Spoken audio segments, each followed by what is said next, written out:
covering this afternoon essentially is the main genetic causes of ovarian cancer.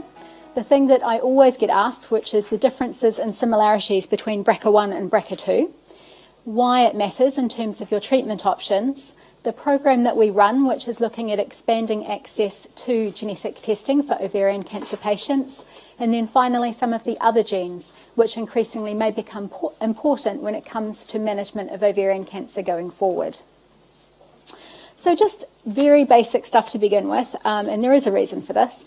All ovarian cancers start because a normal cell ends up with a change in their DNA. Now, as we sit here, we all have around about 10,000 DNA damaging events every day. So our DNA is essentially under constant bombardment. Things like background radiation, UV light, pollutants, and mostly the body is able to repair these using a whole lot of proteins, including some of the ones such as the BRCA protein. So it fixes the error in the DNA and the cells just continue to replicate and do their normal job. But occasionally we can get errors or alterations in our DNA that occur that are not fixed. And these sometimes, not always, but sometimes can go on to be the start of a cancer.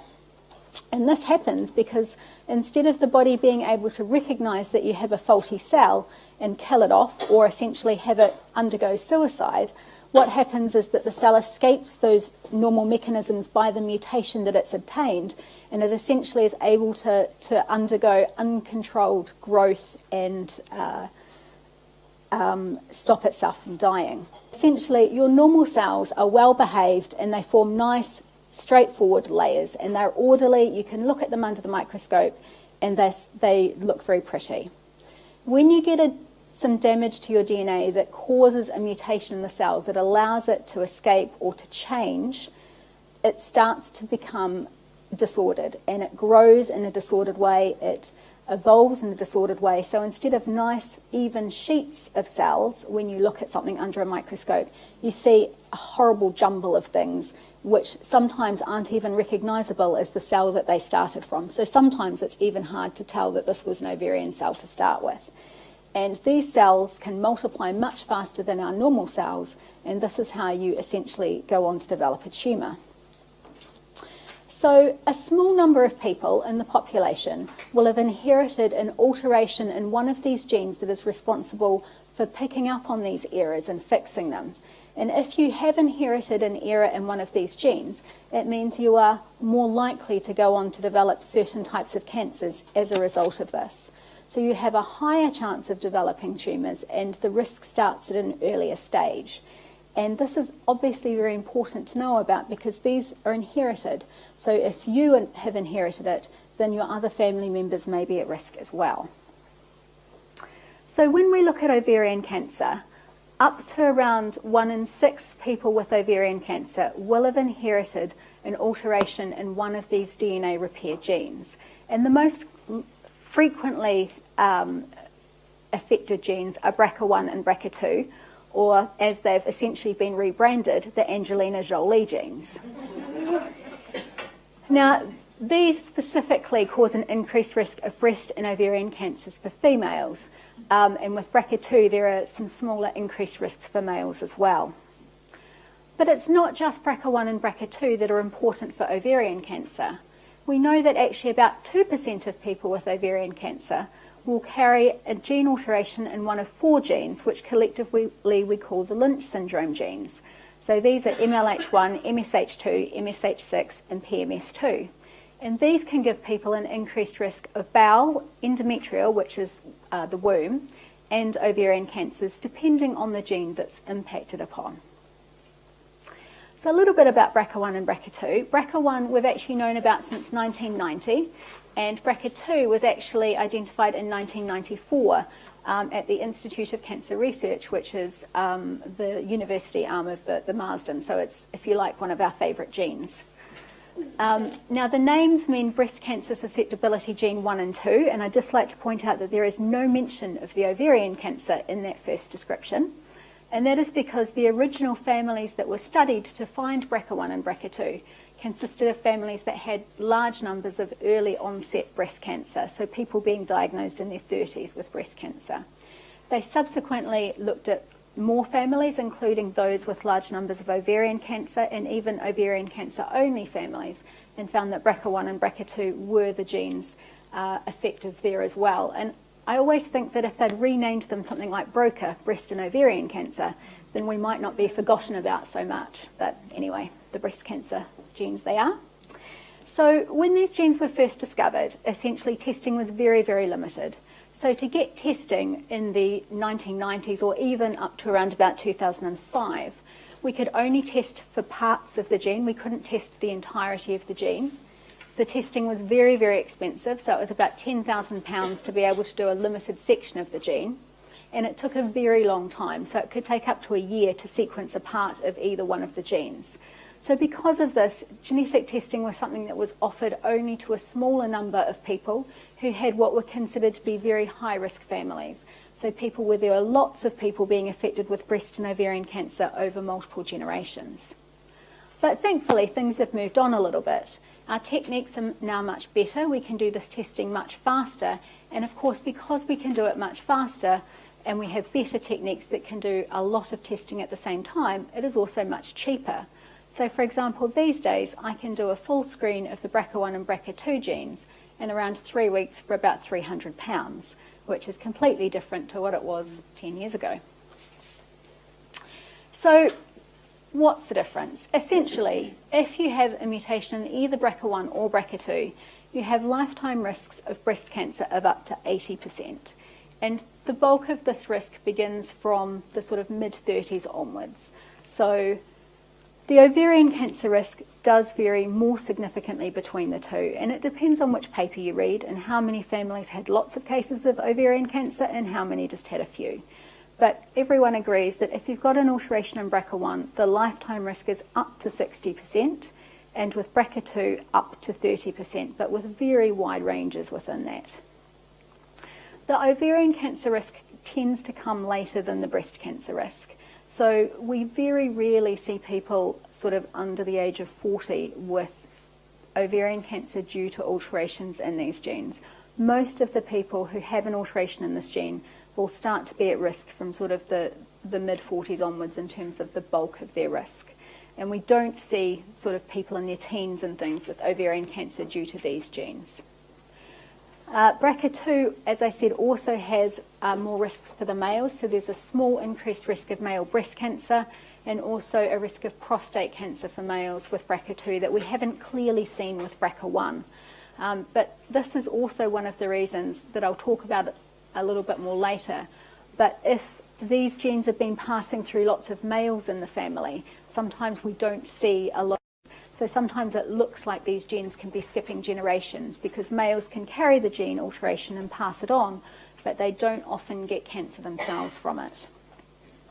The other thing that's different is particularly with regards to the type of breast cancer that people tend to get. So if you have an alteration in BRCA1, you are most at risk of getting the hormone receptor negative breast cancers, whereas if you have a BRCA2 mutation, most of the breast cancer that we see is estrogen receptor positive. So that is something that's quite different. But with the ovarian cancer, it is both predominantly high-grade serous for both BRCA1 and BRCA2. So why test? We should as we can, but actually the reason that we now look at testing as many people as we can is because there is increasing evidence that knowing whether or not you have a BRCA mutation as the cause of your ovarian cancer can change your management options. It can give us more information about the chemotherapy drugs that you are more likely to respond to. It can be the difference between you getting into a trial or not getting into a trial. And it also opens up further options in terms of targeted agents. And again, I'll talk more about that in a moment. The other thing is about your other cancer risk. So this sometimes is less of an issue for people with ovarian cancer, where we're more focused on treating the ovarian cancer. But for example, if you're 35 and diagnosed with breast cancer, it's important to know that in another 10 years, you could be looking at an ovarian cancer as well, because that's going to completely change how you're followed up, and it's going to completely change your options in terms of management. It can also give us important information about your prognosis. We know that you are there are different responses to chemotherapy, and there is also a different life expectancy for people who have a mutation in BRCA1 or BRCA2 as the cause of their ovarian cancer. And in general, people do much better with their ovarian cancer if it's caused by one of these gene alterations. Finally, of course, it will clarify the results for your family members. So when I see someone who's been newly diagnosed with ovarian cancer, pretty well everyone asks at least the same 3 questions when we see them. Do I have to have chemotherapy? And if so, will I lose my hair? Am I going to die? And what does this mean for my daughters or sisters? And to be honest, we can give much better information on all of those questions by knowing whether or not you have a BRCA mutation. So as I've said before, knowing whether or not you have this can change your treatment. There are certain types of chemotherapy drugs that you respond better to or not as well to if you have a BRCA mutation. But increasingly, it's becoming important for a lot of trials to know whether or not someone has a mutation. Sometimes you'll need to be known that you do not have a BRCA mutation to get into trials, and sometimes we'll need to know that you do have a BRCA mutation in order to be eligible to be considered for them. The main reason, of course, that this is becoming increasingly important is because of PARP inhibitors. So you've probably all heard a little bit about PARP inhibitors, and particularly the first one that was approved by NICE and can now be prescribed in the NHS called olaparib. So PARP inhibitors work on the basis that they, if you have a normal cell, there are 2 different ways in which your cell can repair damage to DNA, 2 different pathways. You can either use the basic excision repair pathway, which requires an enzyme called PARP, or you use the homologous recombination pathway, which requires the BRCA protein. Now, if you have an alteration in BRCA1 or BRCA2, you will not make normal BRCA protein, and therefore your cells can't use that pathway in order to repair damage to their DNA. So if you've got a BRCA mutation, the major way in which your cells can repair a lot of the types of DNA damage is by using that pathway that requires the PARP enzyme. So these drugs came along on the basis that if you had someone with a BRCA mutation and you gave them a drug that blocked that PARP enzyme, those cells with a BRCA mutation wouldn't be able to repair themselves, and therefore they would die. And this is essentially the whole biological reason for that led to the development of these drugs. I mentioned before diagnosis. This is a little bit of data that came from a study that we did at the Marsden, which is about 1,500 patients with ovarian cancer, which had all taken part in a study which started about 20 years ago, giving blood and information on their cancer for future testing, including genetics. And one of the things that we were able to go back and do was test all of these people on which we had a lot of information about how they'd responded to drugs and how long they'd survived for, and be able to link that to whether or not they had an alteration in one of these genes. And you can see the blue line on the top is the patients who had a BRCA mutation, and you can see that a lot more of them were still alive, and I've actually got data just now which is about 20 years out, compared to the ones without a BRCA mutation. And actually, most of these patients predated all of the new drugs and all of the new options for treatment that we had coming through. So this is even with the old treatments and the old drugs that we were using sort of 10, 15 years ago. If you had a BRCA mutation, you were doing much better and you were more likely to be one of our long-term survivors. As I said, the family is one of the questions that we get asked a lot. And in fact, in years gone by, before there were treatment implications about whether or not you had a BRCA mutation, the main reason in which people were offered testing in years gone by was in order to inform their family so that they could find out whether or not they were at risk of developing these cancers. So when we look at ovarian cancer risk in families and whether or not you've inherited an increased risk, most of that risk does come from these BRCA1 and BRCA2 genes. So by testing someone, we can also then find out whether there's a gene in the family that we can then offer testing to their family members, so brothers and sisters, children, nephews, nieces, aunts and uncles, everyone going out to find out who else is at risk, because if we can identify someone before they go on to develop a cancer, we have a really nice window of opportunity to be able to stop these people getting cancer in the first place. And the thing that we know about lots of different types of cancers, and particularly ovarian cancer, is it's not that difficult to prevent if we know in advance who's at risk and be able to do something about it. But it's much more difficult to treat once it's been diagnosed and once it's established. So this allows us the opportunity to potentially prevent people in further generations going on from getting these cancers as well. Of course, it can also provide reassurance, because if there is a gene alteration in your family and you have not inherited it, you do not then have an increased risk of these cancers, and your risk is then the same as anyone else in the general population. So in fact, for many people, it takes away the worry that several of their family members may have died of these cancers, because you can then tell them that you know the cause for these cancers and they don't have it. So in many cases, it provides a lot of reassurance. Because of this, we increasingly are getting a lot of demand for genetic testing, and particularly for BRCA testing. And a lot of it does come from Angelina Jolie a few years ago, who did a huge amount to improve the knowledge in the general community about genetics and the risk that comes with these mutations. But increasingly, because we now have all of these different treatment strategies, it's changed the indications for treatment.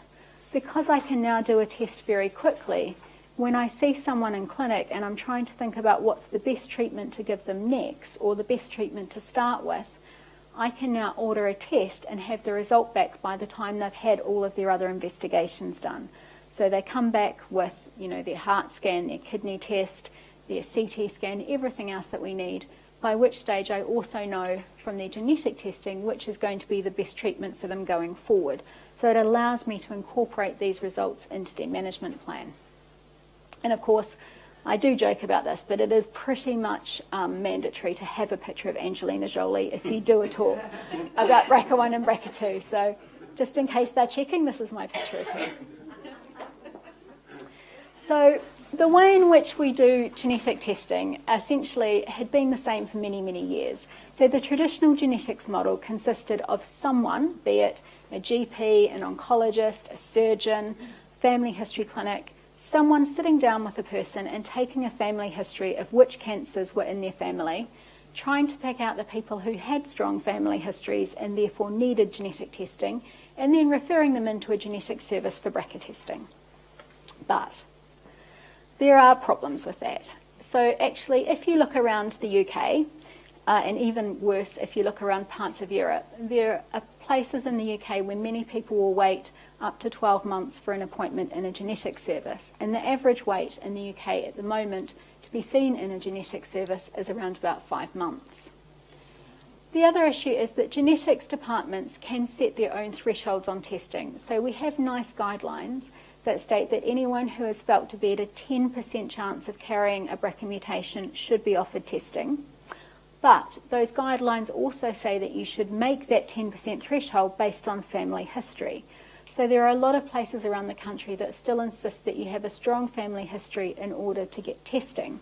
So there are places in the country where one ovarian cancer patient may be offered testing, and across the border in the next regional genetic service they won't be able to get it. It does of course also rely on the right patients being referred. You can't be accepted or declined for a genetic test if you've never been referred in the first place, so someone still has to take that family history and refer you through. And of course, the thing that NHS England is very concerned about these days is the testing and to the patient pathway. And for the people who are coming back and forth to hospital all the time for chemotherapy and doctor's appointments, it adds yet more appointments to what can be quite individual, particularly if they're having dose-dense treatments.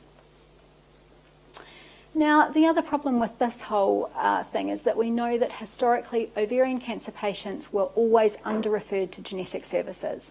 And partly this probably comes back to the realisation that everyone with breast cancer knows that there are breast cancer genes, but ovarian cancer just tends to be forgotten about a lot more. So we actually went back and looked at around 5 years of our patients, and we did this about 5 years ago.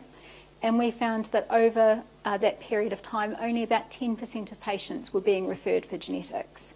Now, there was a big study at the MD Anderson Center in Texas, which is the big cancer center in the US, and they found at the same time 8% of their ovarian cancer patients were being referred for testing. So actually, we weren't the worst. And then it got even worse, because then we looked at Canada, and we looked at a part of Canada where everyone with high-grade serous ovarian cancer was eligible for testing. So if you had it, you could get testing, you just had to be referred on to a genetic service. And what they found when they audited it was that at that point in time, only 20% of the patients with high-grade serous ovarian cancer were being referred through for the genetics testing. So I think this probably comes down to three major things. Firstly, failure to take a good family history and pick up the people who are at risk. Secondly, if people have taken a good family history, they don't always recognise the significance of the family history they've taken. And thirdly, the failure to actually refer on at that time. Now, this is particularly true because usually the time at which we take a good family history is the first time that we meet someone in clinic, when we're asking about everything else, like the pills that you're on, you know, whether you've got a cat or a dog at home, and things such as who's died of cancer in your family and what type did they have. Now, that's also a time when there are lots of other things going on. You may be meeting surgeons, you're looking at starting chemotherapy, there are lots of other things. And so often people will think, well, we'll refer you to genetics, but we'll come back to that once you've had your surgery and you're on your chemotherapy and things. And of course, the problem with that is that we don't usually remember to come back to that and refer people through. And actually, this was shown really nicely in a study which looked at 3 gynae cancer centres in the UK. And what they did was look at everyone who was diagnosed with ovarian cancer over a certain period of time, which turned out to be 114 patients. And they reviewed their notes from the time at which they were diagnosed until 2 years after they'd completed their treatment. And what they were looking for in the notes is whether or not someone had actually taken a family history and written it down, and if they had written it down, whether or not they'd taken the appropriate action. So if it was worthy of a referral to genetics, had that referral actually been made. And this is what they found. Of those 114 patients, 14 had no family history documented at all. Of the remaining 100, 15 had insufficient family history recorded to be able to decide whether it was relevant or not. Of the 85 that were left, 22 of them, so over a quarter, actually had enough of a family history at the time at which the study was done to warrant a referral to genetics, which back then was quite significant. But of those 22 patients, only 7 actually got referred on to genetics. So I think it shows you quite nicely where all of those things tend to drop out. And as I said, increasingly, things such as BRCA mutation status will have an impact on the treatment we offer. And this is also important with the genetics model, because if you go to a genetics service to have testing done, you'll either see a genetics consultant or you'll see, most commonly, a genetics counsellor. And these people don't tend to have any background in cancer treatments. So when they're seeing and talking to you about having the testing, a lot of the focus tends to be on things such as your risk management for future cancers and the impact for your family. So they won't have the kind of knowledge to be able to say, well, this will make a difference to this treatment, or this will have an impact on you getting into something else, because that's not what their background is. And that's really the basis with where we came up with the pathway that we now run, which is the oncogenetic pathway. So the idea of this is to integrate the genetics testing into people's routine oncology care. And by doing that, to educate the oncology clinicians to be able to discuss the testing with people, which we should already be doing if we're referring to genetics, and then allow them to actually go on and request the test if the person wants to go ahead with this. And the idea is that we will test people who meet pre-approved criteria, and it takes away that need to refer people to genetics in the first place. I'm talking a bit too much. So I'll just go through this quite quickly, but essentially we set up a web-based education system for our clinicians where people undertake online training, and then they're allowed to go on and have these discussions with patients and request testing. Again, the bonus of this is that you can test someone at any point. So when you're seeing someone all the time for chemotherapy and for discussions about things, you can pick the time where it seems to be appropriate to have that discussion rather than waiting for people to go to a one-off genetics appointment. In terms of who to test, as I said, there are nice guidance which suggest anyone with a 10% risk based on family history should be offered testing. I'll just skip through a little bit of this, but we know that actually family history is really unreliable when it comes to finding who's got a mutation in ovarian cancer. So there's been a number of really good studies looking at all comers with ovarian cancer who've been offered testing and found that up to 50% of people who carry a BRCA mutation will not have a family history of anyone else with breast or ovarian cancer. Now, in a lot of cases, that's subsequently able to be traced down through a male line as the reason why we're not seeing those cases. But then sometimes it can be because, 30 years ago, grandma had her ovaries and fallopian tubes removed when she was 35 because it was the only form of contraception that she could access at the time. There's all sorts of things that can impact on things like family history.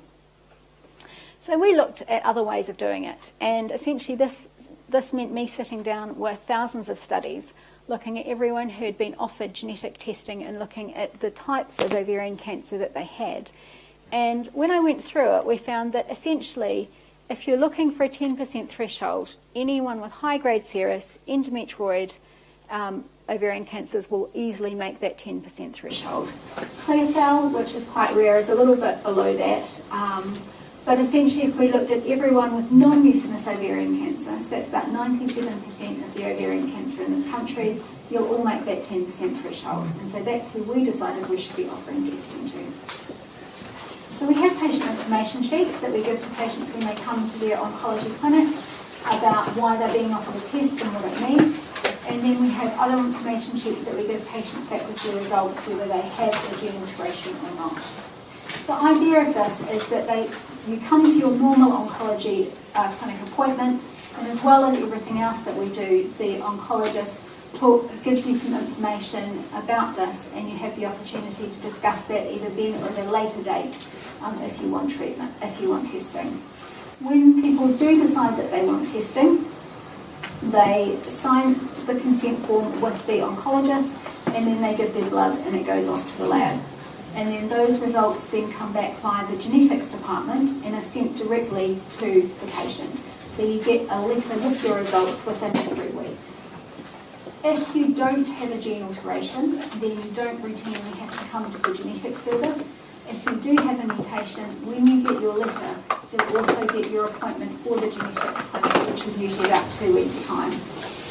So that then you can bring along your family and have a discussion about what that means for them and how they can get testing themselves. Just want to highlight a couple of things on this quite busy slide, and that's just down the bottom. These were our initial results that we had after about 18 months of testing. And I just want to draw your attention to the people with mutations who had a family history. And you can see that of the BRCA1 gene carriers that we had, 7 of the 17 had no family history of breast or ovarian cancer. And of the BRCA2 gene carriers, 10 of the 16 had no family history of breast or ovarian cancer. So more than 50% of the people that we found to be BRCA carriers in doing this would never have been offered testing previously. We've done quite a lot of evaluations with this. We've now tested just over 550 people since we started running this in 2013, and over 400 people have been kind enough to send back their evaluation forms asking how they found it. And we've asked everyone both with mutations and without mutations. So far we've had one person who has said that they would have rather gone to genetics before they had the genetic testing.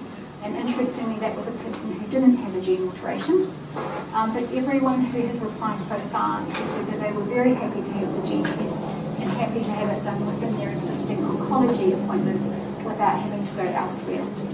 Importantly for us, everyone who has replied has been able to report a good understanding both of the implications for them and for their family of the testing and their results. I'm just going to show you one family tree before I very quickly move on to Lynch, because I know I'm running out of time.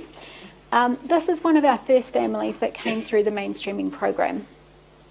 And the person with the arrow beside them in dark purple was a woman who, when she was first diagnosed with her high-grade serous ovarian cancer at the age of 51, she had no family history of breast or ovarian cancer, and so she wasn't referred to genetics. Her cancer returned 3 years later, and that was just after we started the mainstreaming program. And so she was one of our first people to be offered testing on the basis of having a non-mucinous ovarian cancer. And we found that she had a BRCA2 gene alteration. So we were then able to go on and test other family members. And we found that one of her sisters, who is the round one in the lighter purple, carried the mutation, as did her daughter, who's in the pink below. One of this woman's daughters, again in the pink below, and one of her brothers and his daughter all carried the mutation. So her sister went off and had her ovaries and fallopian tubes removed very quickly as a risk-reducing measure, by which stage she was about 54, and she was found to have the precancerous changes in her fallopian tubes at the time of her surgery. So she was obviously very relieved to have had that done.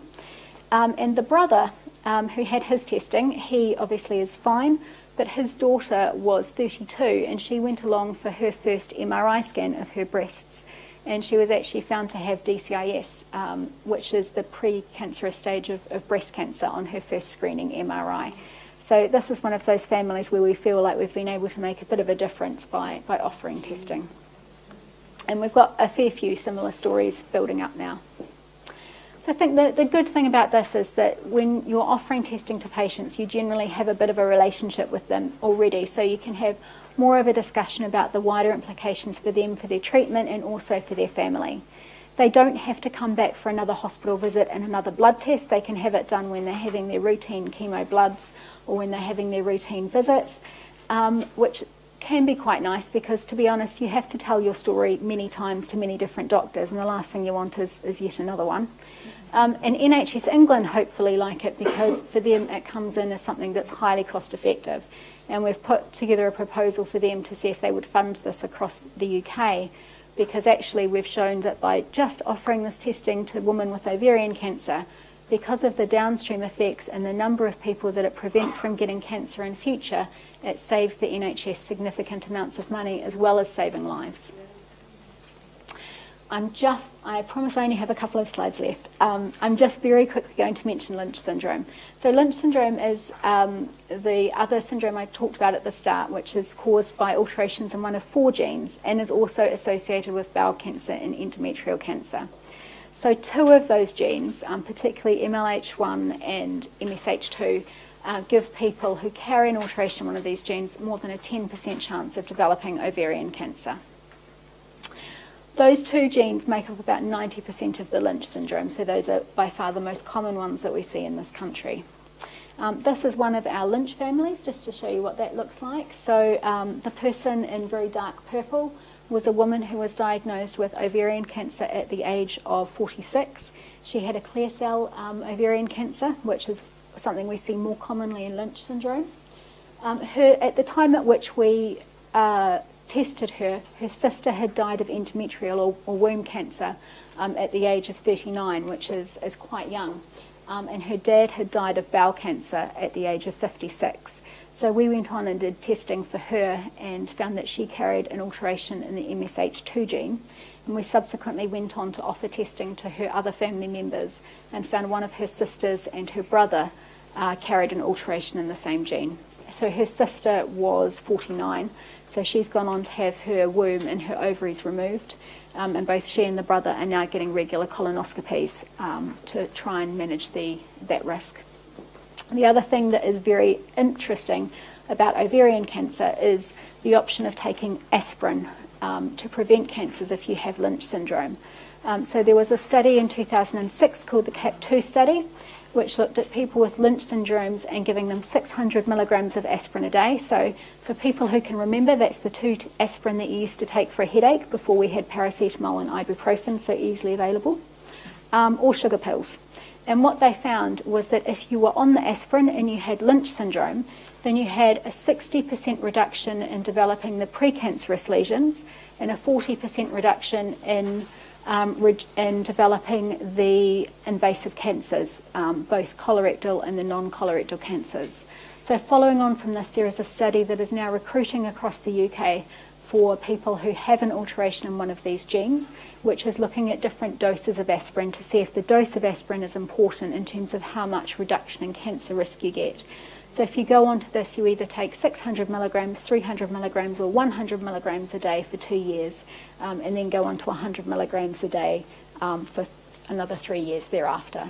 And that's going to be really interesting at looking at what the best dose of aspirin is to try and prevent these people getting cancer. So I'm just going to summarise now. So we know that genetic causes are probably responsible for around 17% of ovarian cancer, so that's 1 in 6 people. We know that family history is really not a good indicator of who those people are going to be. So it's really important that we look at more inclusive ways of offering testing to people.